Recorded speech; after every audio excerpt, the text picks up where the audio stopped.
ಶ್ರೀ ಗಣಪತಿ ಶಾರದಾ ಗುರುಭ್ಯೋ ನಮಃ. ಗುರು ಬ್ರಹ್ಮ ಗುರುರ್ ವಿಷ್ಣು ಗುರುದೇವೋ ಮಹೇಶ್ವರ ಗುರು ಸಾಕ್ಷಾತ್ ಪರಬ್ರಹ್ಮ ತಸ್ಮೈ ಶ್ರೀ ಗುರವೇ ನಮಃ.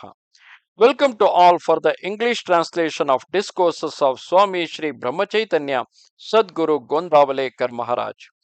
Today's topic is Unbroken Remembrance of Nama is Worship. What is it that divorces us from God? A little thought will show that it is we ourselves. We try to shift the blame to others, but in reality, we are ourselves culprits. The trouble is that we give our loyalty and allegiance not to God, to whom we really owe it, but to others like the wife, son, or brother. These are ours to a very limited extent, whereas God is ever ready to rush to our succor. Recall, for instance, the well known story about Draupadi. She expected that the Pandavas would stand by her when Dushasana tried to humiliate her in public, but when she found her appeals to them futile, she prayed to Lord Sri Krishna single mindedly, and he miraculously rescued her in her hour of dire trial. This clearly illustrates that those whom we suppose to be ours cannot really help us beyond narrow limits. So, we should always treat God as our true support and as the real doer of everything. Upasana is required to create and confirm this conviction.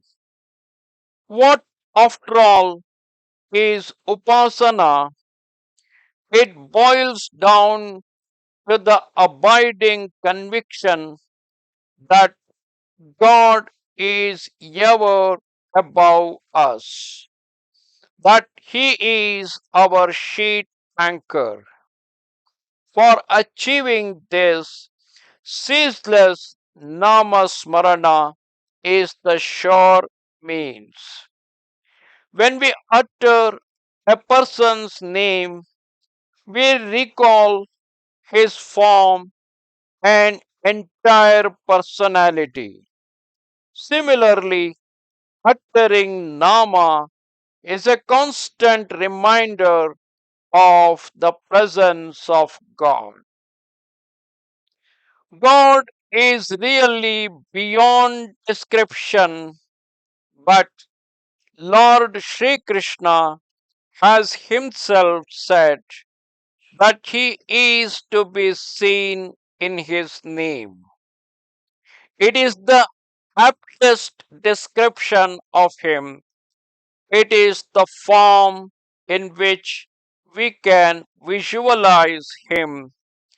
Therefore, constant repetition of Nama means his constant presence with you. How is this Nama to be repeated? Sri Samartha has said, if a man utters Nama orally continuously to the exclusion of all other activity of the body and mind, it pleases God and he takes the devotee under the cover of his protection. Now, when we sit down to meditate on Nama, is our mind truly void of all thought and fancy? Do not the cares of worldly life haunt the mind even then? That means the consciousness of the ego, the body am I conviction is present then too. The devotee whom God takes under his protection is one who has surrendered his ego, and he sees to it that his spiritual quest proceeds unhindered. ನಮಸ್ತೆ ಶಾರದೆ ದೇವಿ ಕಾಶ್ಮೀರ ಪುರವಾಸಿನಿ ತ್ವಾಮಹಂ ಪ್ರಾರ್ಥೆಯೇ ನಿತ್ಯಂ ವಿದ್ಯಾದಾನಂಚ ದೇಹಿಮೆ good bye